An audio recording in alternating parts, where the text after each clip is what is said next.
Episode number 73. We're going to partake in some art appreciation. Right now it's a bit of train station appreciation. We're in a part of the 8th arrondissement. We're looking at the back of the Lazare train station. It's one of a handful of large 19th century train stations that popped onto the landscape of Paris and really transformed not only the landscape, but daily life in a major way, and also art history, as we're going to see. So why are we here at Saint-Lazare, or at least the back of it? I've got some great visuals that I'm going to show you. We're on a bridge here that spans across the railways. This beauty, this is one of my favorite Parisian paintings. It's by an artist, I know some of you recognize this, an artist named Gustave Caillebotte. And we are going to track down exactly where this painting was done, and we're going to compare and contrast, modern day Paris compared to this. And so we are going to find that. But along the way, just to get to that point, we've got some beautiful paintings from the Impressionist era that we get to walk through just by spanning the bridge across Saint-Lazare station. So why don't we get started? Also by Caillebotte, the same Paris-born artist, was this beauty. And I want to get us in position here because look at this beautiful span of the iron bridge going across, the architecture in the background. We are there. The fencing of the bridge has changed, but you can see this large perspective of the railing going across and the buildings in the back, and I'll show you this once again.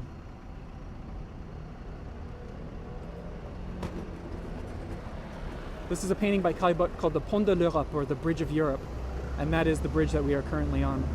He loved Caillebotte playing with perspective and exaggerating perspective, and so for a painter like him, this area was perfect because you had these long expanses along the boulevards and the avenues.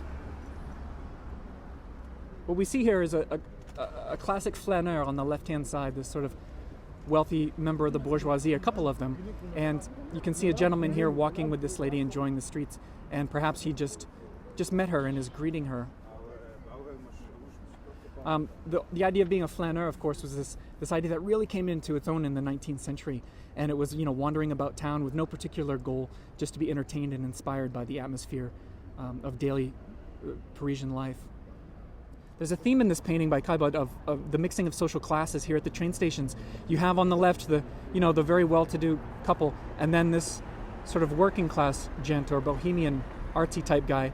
And some people believe that because Caillebotte was born into a wealthy family himself, he had a law degree, but he was also an artist. He spanned both ends of that spectrum. Some people think that these are two self-portraits of Caillebotte here in his sort of bourgeoisie sort of lifestyle, and then also Caillebotte here represented as a little bit more of a bohemian type. You would have the classes mixing up here, and you'd have the working class sometimes gazing out over these train tracks and imagining where those trains could take them, toward a better life. So let's move on, because we get to walk through not just that painting, but a lot of other great ones.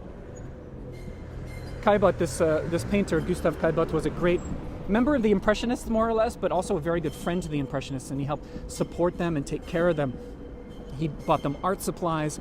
He would pick up the tab at the restaurants when they ate together. He even paid Monet's rent for a while because Monet couldn't afford where he was staying. Caillebotte even became godfather to Renoir's son, and purchased a bunch of their paintings to help out the Impressionists when they had a rough go of it. And so when he died, Caillebotte bequeathed his estate and all of his collection of those Impressionist works to the state. And Caillebotte's collection eventually became part of some of the great Impressionist museums and their collections of the world. So this is called the Place de l'Europe, or the Square of Europe. And so we're standing above the train tracks of the Gare Saint-Lazare, the Saint-Lazare station.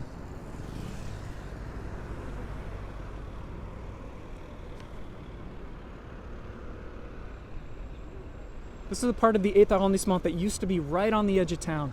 There was a barrier wall when Paris was smaller, a barrier that spanned just right here. So we used to be at the edge. And in 1826, they created this square, the Place de l'Europe,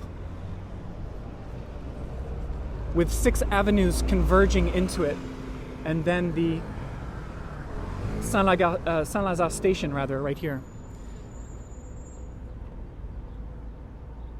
And I want to show you this image, this engraving. from the 19th century. And you can see we are standing on that bridge right now, the Pont de l'Europe. And of course you can see the rooftops of the station. You can see those 6 avenues of activity dumping in.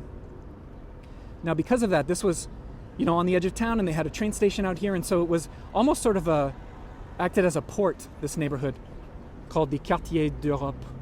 Almost like a port from which you would go and explore the world. You'd leave Paris to go to faraway lands, and for that reason, you've got all these avenues and the streets everywhere around this neighborhood that are named after, rather exotic areas. So there's a street named after Moscow, Madrid, Rome, Constantinople, Vienna, Amsterdam. Those are all the names of these streets, and I think it adds to the fantastic international charm of the Square of Europe. It makes sense. So there was certainly a theme there. Now, speaking of those little pointy rooftops, Belinda Rivera says, "Love your postcards." As usual, people are wondering what the hell I'm up to. If we look at those pointy rooftops of Saint-Lazare Station, I want to show you this. This is another painting by Caillebotte, the same painter. In the same area, you can see that the construction of the iron bridge that we're on has changed. So we don't have those huge girders anymore. But a couple of more members of the bourgeoisie, and so you can see these pointy tops of the quay. You can see one of them there in Caillebotte's painting. So that one was done right here. Larry Allen says, "This is really fascinating." Oh, I'm so glad to hear that, Larry.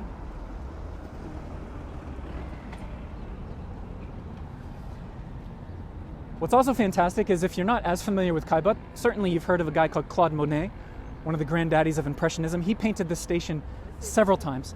And I'll pop you up here over the gate so you can see over the fence. Again, normally a view like this, you'd think like, oh, well, that's not a very pretty part of Paris. But once you scratch beneath the surface and get into the history of what happened here, just some of the most incredible paintings were done. Let's go ahead and talk about Monet. Monet came in 1877, if I'm not mistaken. He moved back to Paris after being in the countryside for a while and painting a lot of pastoral scenes. He decided to change it up. He was living very close by in the 9th arrondissement, and he painted from the opposite angle of what we're looking at now, from literally underneath those rooftops, looking back toward us. He captured in an amazing way, of course, as Monet often did, with color and light and these structures. You got to remember that this was just before, a little bit before the Eiffel Tower came along, so these large iron structures were blowing people's minds. They seemed like marvels, technological and engineering marvels in their own right. And so Monet, I'm going to show you another one in a minute here. He got permission to set up his easel. He painted several paintings, actually exhibited 8 of these series. There's a train beneath us. I don't know if that's interesting to any of you, but just to show you that it is still a working train station. Who knows what those folks are off to, headed toward the north. So he was treating these billowing clouds of steam like clouds in the sky. And of course the hustle and bustle and the commotion of modern life, these stations really represented Paris being ushered into a new age. He also painted beneath this bridge that we're on. This was Monet under the bridge looking up toward it. So also in the same area.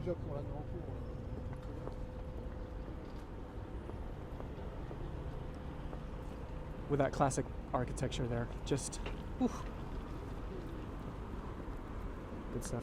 So yeah, he liked series. If you're familiar, he did a great series Monet of the cathedral at Rouen, for example. And he just painted it over and over and over. And so that's what he chose to do with the Saint-Lazare station.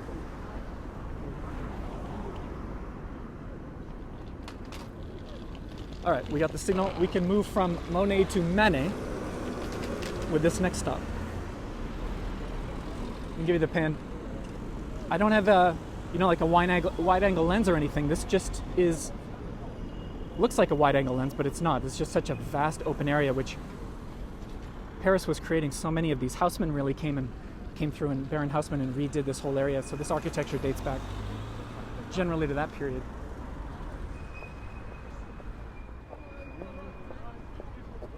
Wait for this next one. This is going to be a fun one.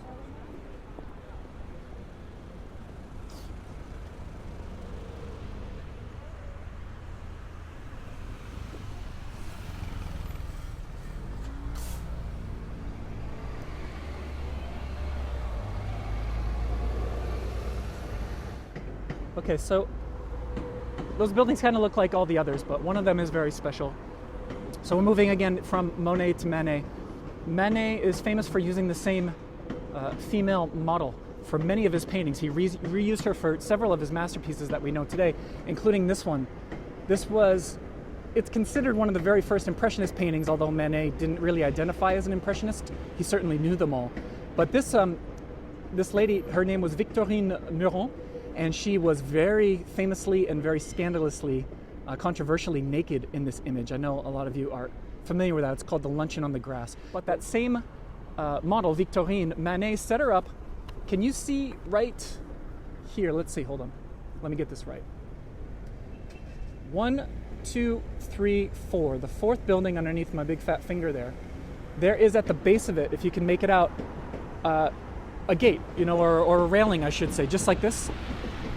Right at the base of this fourth building. Right, it's my finger right there. Well, right at the base of that building, he set up his model that he was so fond of, and he set her up in front of the fencing, looking back toward us across the tracks. So that's her on the left. Same lady from the Luncheon on the Grass, and also a painting called Olympia that Manet ruffled some feathers with as well. So he sets them up. The reason is because that fourth building there was another painter called Alphonse Hirsch, and he was a friend of Manet's, another artist, and so he allowed Manet to go there, and they spent time together, and Manet said, hey, can I paint the view from the back of your apartment looking out over the railway tracks? And this is just absolutely one of my favorite Paris paintings of all time. And I've got a few things that I want to say about this, actually. It's from 1873, which it's considered to actually be the first major painting that represented the atmosphere of the railway system in Paris. So you can see the steam and or smoke billowing out there behind them over the tracks. And so we've got sort of a contrast of the fancy dress and the grimy, noisy pollution of modern life. There's an interesting contrast. And if you've got here two different gazes. She's of course looking right at us, Victorine, and then the young girl is looking away. And in my opinion, this is Manet trying to represent the huge shift in Parisian life with the arrival of these modern train stations. Because if you look at her, she's got symbols in her lap of quietude and tranquility, the old style of life. She's got a sleeping dog, she's got a book to read, she's even got a folding fan in her lap, all representations of how quiet life was. And then the newer generation, the younger girl, is looking out toward the modernity of the train tracks and where they can lead her in new adventures and kind of embracing the modern world. And so she's almost got a little bit of a concerned look on her face, doesn't she? Almost like, I don't want the modern world to come and bulldoze its way through this neighborhood. So I don't know, I feel like Manet was trying to represent that. On the left side, the older generation lamenting the arrival of modern life, and then the younger generation just going for it and looking out to what's beyond. So yeah, the fourth building you see there, he set her up. Now, let's look at this again. We don't know, by the way, what the subject matter of this was, if it's supposed to be a mother and daughter, or maybe two sisters. Perhaps the lady on the left is a nanny and she's watching this kid. We'll never know, but look right here. This is where it gets really fun. Do you see those two doors and there's a window? The architecture that Manet decided to include in the back, and I think that's why he set up his model here, is because from there, across the tracks, that building used to not be there, and he had a view of his own home. So Manet lived right here across the street. I'm going to show you exactly where. And here in the corner, Manet decided to include the doors of his home. So we're coming up on where Manet was living when he painted this picture. I'm going to hop out of the way of traffic. So for example, imagine these two doors right here used to be brown, or at least they were represented as brown by Manet from all the way on the other side of the train tracks of Gare Saint-Lazare. Ooh, the door's open. I don't want to bother that mom though with her baby. So these two doors, and I also want to show you, just try to give you your bearings. Over that way, he sets up his two models across the way over here. This building didn't exist, this post office building. So he had a clear view across the train tracks to these two doors and that window just right there with the balustrade. See the little balustrade right there? You can make it out on the very upper left-hand corner. The balustrade on the window and the two doors.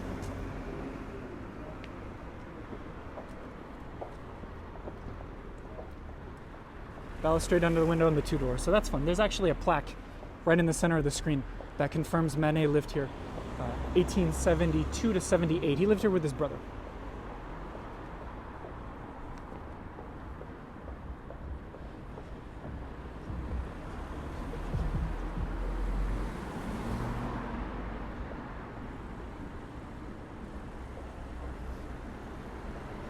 Let me show you the name of the street because it's quite interesting.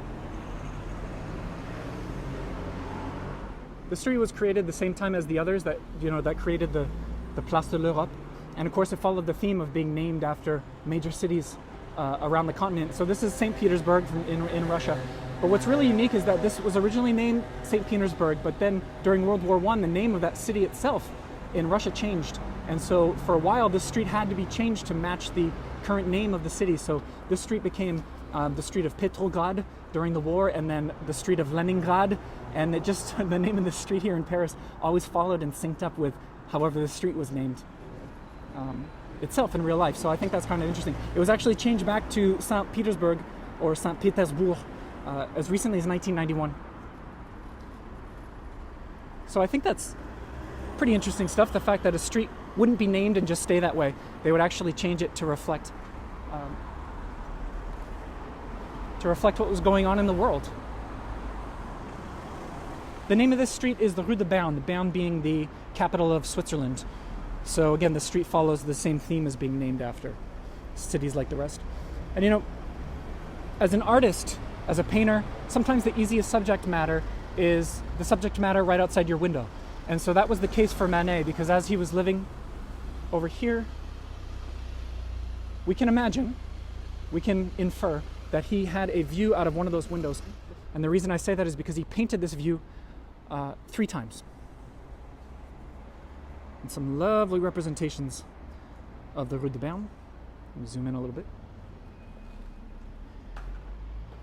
Note here, this must have been one of the national holidays because all the French flags. Note here on the left where you see that billboard.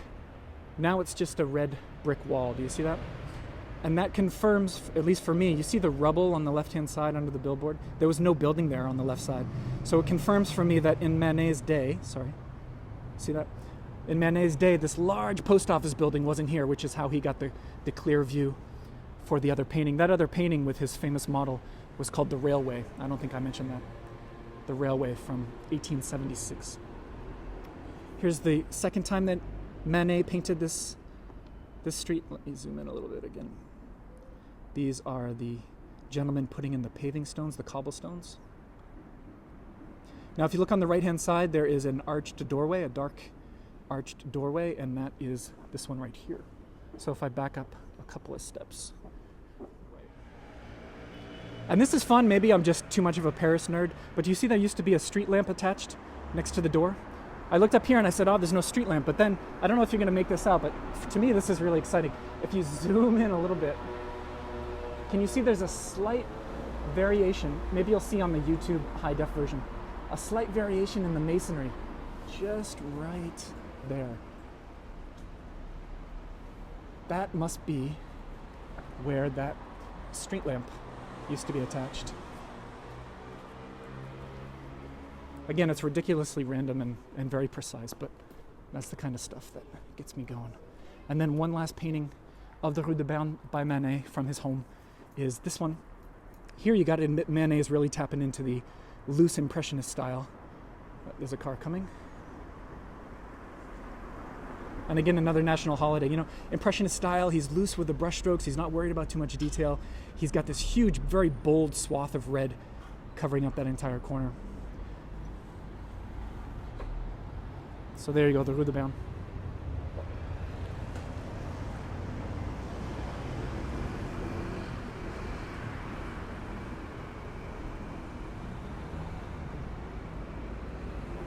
Let us cross. You don't have to walk too far to get to this beauty. Remember, this is our ultimate goal today. Kaibat. So let's go find that, and then we'll finish up this episode. If you're new to this series, I'm a full-time tour guide in Paris. So if you come through and you want to join me in person and walk through these lovely neighborhoods, you can contact me via the links in the description of this video. And you can also become a Patreon member if you want to support me as a patron each month with a small donation of sorts, I guess. You can do that. And as we come through here, you can actually start to make out how that architecture is exactly what we're after. Oh, this is exciting stuff. So let me put you in the exact spot where this painting was done. Right here in front of this parked car. Something like that. So when I show you this painting again by Gustave Caillebotte, 1877, look notably at the large chunk of architecture behind them. That's that. Right? So this is the sidewalk that this couple was famously strolling down. On the left, again, you can see, that chunk. I'll line it up there. So on the left is that building. It's still there. All these buildings are still here. And then this on the right-hand side, who knows what it was, but today it's a bistro. It's called Un Bistrot en Ville. And I'm going to have my cafe chat with my Patreon supporters. If you become a supporter of this project on Patreon, you get free content, or extra content, I should say. That's what we do. We do chats, we have meetups, we have all kinds of interesting stuff. So hopefully somewhere out there you're watching this and you've been a fan and admirer of this painting, and you've always wanted to know what it looked like in real life or where it was located. So I do want to mention a couple of things about this painting before we finish up. 1877, exactly 1 century before I was born.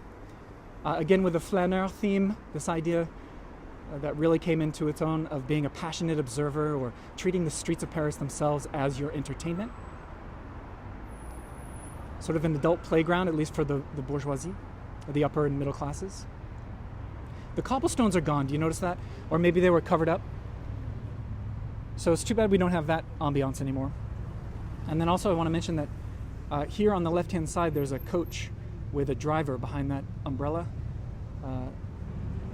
Today the sidewalk extends out into the square. I don't think it did in Caillebotte's day, or at least he omitted that.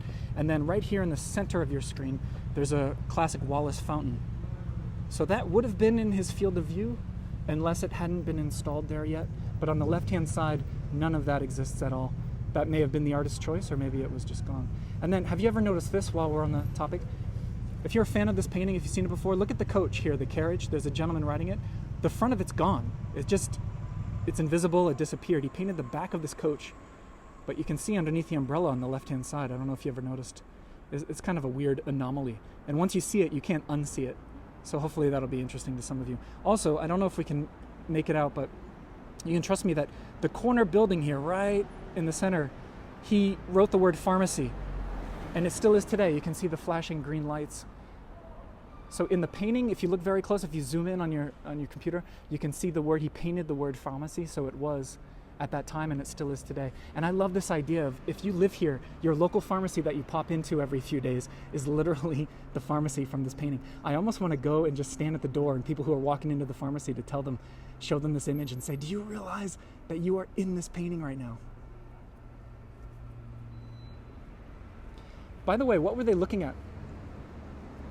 Or what were they walking toward? That might be something that you've asked yourself in this painting, because certainly behind them it's beautiful. I'll show you what they're walking toward in this situation. And admittedly, it's just one of these rather typical streets, residential streets. So maybe this couple in the painting lived here. Maybe they were walking home, or maybe they were just walking to another, maybe they were walking to the train station. But you can see how this area is so close to the Saint-Lazare train station, and man, we have walked maybe only a couple of 100 yards today, and we have come across so many amazing pictures, and we've been able to walk through exactly where they were done. And for me, that's pretty much the jackpot, the Paris jackpot. So we're going to finish this Yeah, we're about 30 minutes in. Perfect. We're going to finish this public version of the live tour. We're going to continue with a cafe chat for my Patreon supporters. If you want to support me, find the link in the description here. And I think that's about all I want to say. I hope you enjoyed this one. A little bit of art appreciation here on your Saturday. Thank you so much for the support. And join me next time for, who knows, maybe we'll walk through some more Impressionist paintings. But either way, we'll enjoy this city and squeeze every last drop out of it that we can. So thanks, everybody. If you can't bring yourself to Paris, I'm going to keep bringing it to you. And I will see you soon for episode number 74.